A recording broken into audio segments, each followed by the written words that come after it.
लाल किला हिंसा और बवाल का सबसे बड़ा गुनहगार दीप सिद्धू को आज कोर्ट में पेश किया जाएगा। आज दीप सिद्धू की पुलिस कस्टडी खत्म होने वाली है। उधर कांग्रेस का खेल अब जमाने के सामने आ गया है।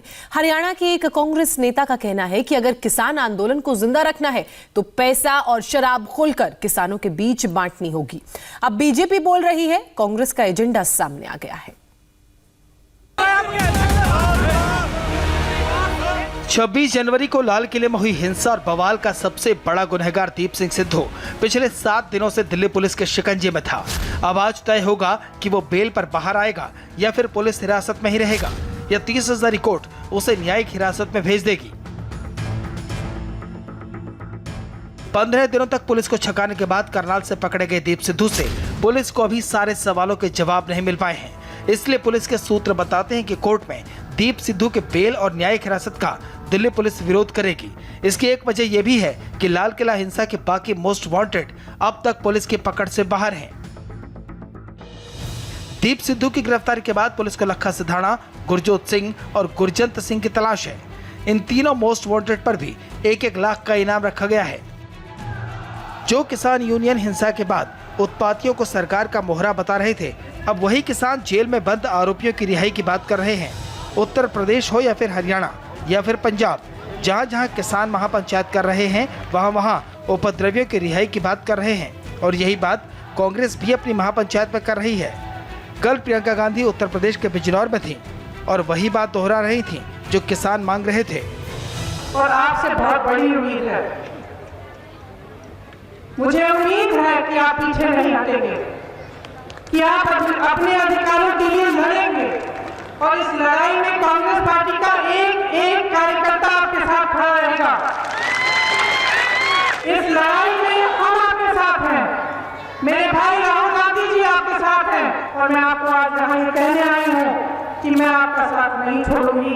जब जब आप संकट में होंगे मैं आपके पास आऊंगी। लेकिन इसके बाद जो कांग्रेस का चेहरा सामने आया, उसे देखकर, उसे सुनकर आप सन्नाटे में चले जाएंगे। आपको यकीन नहीं होगा कि कांग्रेस का कोई नेता ऐसा कैसे कह सकता है। हरियाणा में कांग्रेस नेता विद्या रानी इस बात को स्वीकार कर रही हैं कि किसान आंदोलन नहीं होता तो कांग्रेस हरियाणा में विलुप्त हो गई होती। और सिर्फ इतना ही नहीं, विद्या रानी कहती हैं कि किसानों के बीच जमकर शराब बांटो, किसान धरने पर बैठेंगे तो कांग्रेस जिंदा रहेगी। हमारी कांग्रेस पार्टी को एक नई दिशा मिलेगी, नया बल मिलेगा और हमारी पार्टी एक नए तरीके से जन्म लेगी।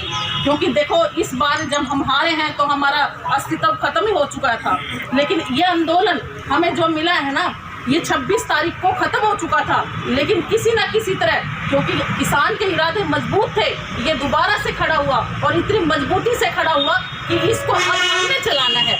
किसानों ने तो अपनी किसी तरह की कोई कमी नहीं छोड़ी।